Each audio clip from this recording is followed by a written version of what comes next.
Good afternoon, staff. My name is Bronwyn Potgieter. I am the HOD of Sunshine Primary School. Today, we're going to be discussing our baseline diagnostics test for grade 2, which revealed that students have poor reading fluency. And what stemmed from that is that students had poor decoding skills and poor phonemic awareness. Therefore, I'm going to discuss some prevention intervention strategies with you to help get the students where we need them in the future. So, what is the difference between phonemic awareness and phonological awareness? Now, both of these are intertwined. However, phonemic awareness is the ability to identify each phoneme in words, which is the smaller units of speech. So, that would be identifying the sound of letters. It's also the ability to manipulate speech segments and strongly aids in reading. So that would be identifying sound groups within words. Um, and that will then help them with syllables, which leads to phonological awareness, which is the ability to identify the sound in words and their symbols, which is the alphabet that represent the words. It's also the ability to manipulate spoken parts of the words and sentences. So that closely relates to syllables. And phonological awareness is mainly linked to writing and spelling. So, what skills are needed for reading fluency? So, you need phonemic awareness, phonic awareness, you need vocabulary. Your students need to have a vast array of vocabulary and they need to have comprehension of those words to understand and get meaning from the message that the author is trying to relay. And then again, that will lead to fluency. So, how does phonemic awareness tie into this? Well, for a student to be able to read words, they have to be able to break it up, to sound it out, and put it all back together in order to identify the word. So, activities such as isolating, deleting, substituting, blending, and segmenting. So, the vowels, the consonants, breaking up words, putting words back together is all part of decoding, which then is used for reading fluency. So, the intervention prevention framework, this is a base model. So, what you'll do is you'll start off with your assessment and your diagnosis. This can be informal or formal. So, you can observe, you can use checklists, diagnostic tools. And then, once you've diagnosed what needs to be addressed, this is where you can teach and reteach. This is where you use intensive and explicit instruction. You model to the student what strategy and skill you are trying to teach. You allow the student to then practice independently, however, with your help, you're scaffolding the learner and intervening when need be.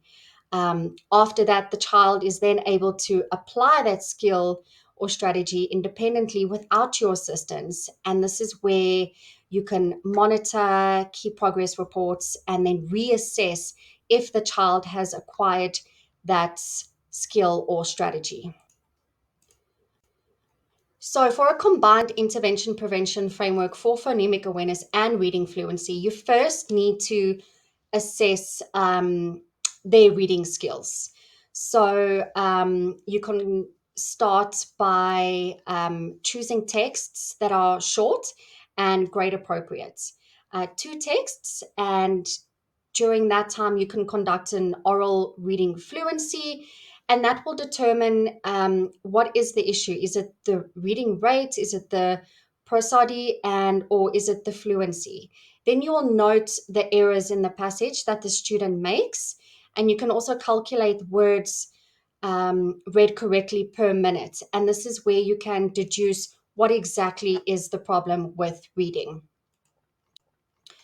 So in this instance, we know that the problem is decoding and phonemic awareness. So you've realized that students cannot decode words.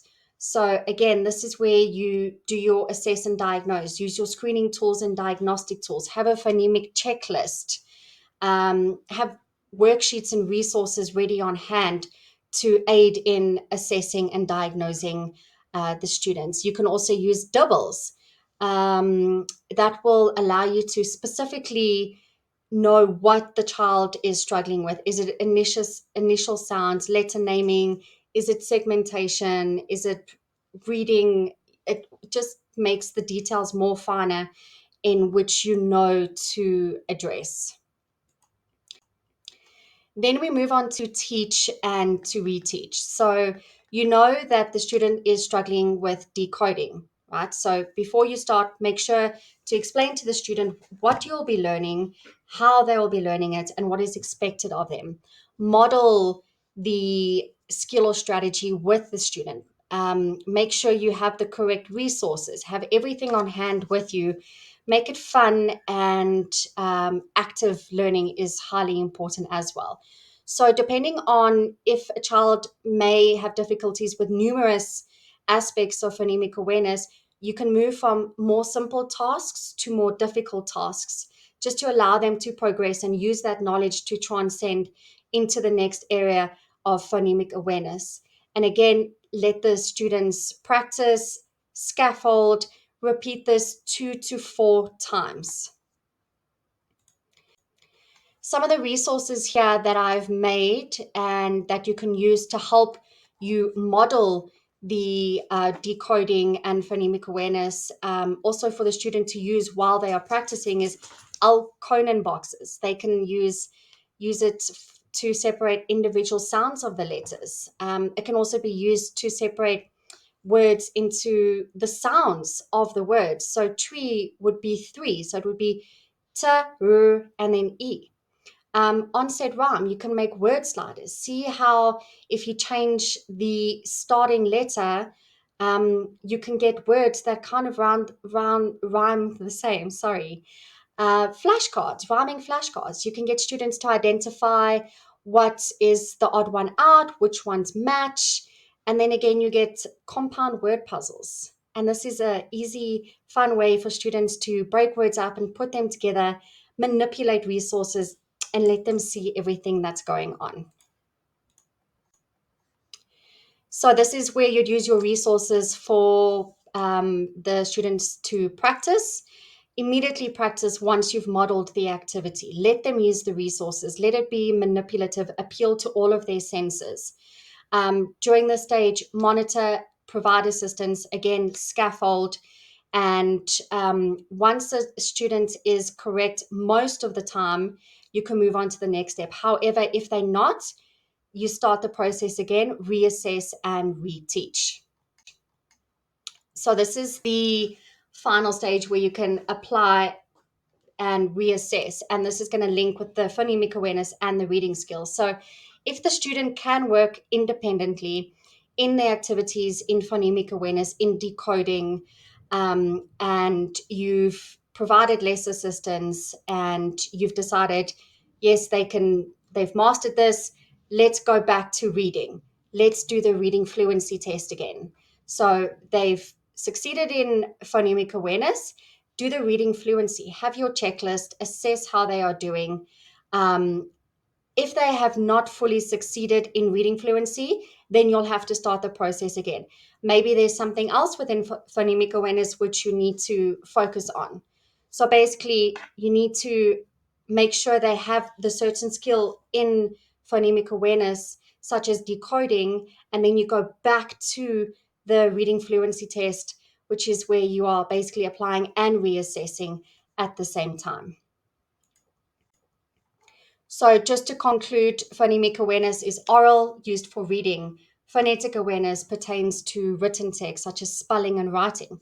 The intervention prevention framework has 5 steps, and it can be used across all areas within the curriculum, and it can be adaptable to suit your needs. But remember to be creative and provide engaging activities for the students to learn, and make sure that you are well prepared. Make sure you know what the outcomes and the objectives are according to the CAPS, and that you have all of your resources and your monitoring report and diagnostic tools ready to go. Thank you very much. If you have any questions, please do let me know.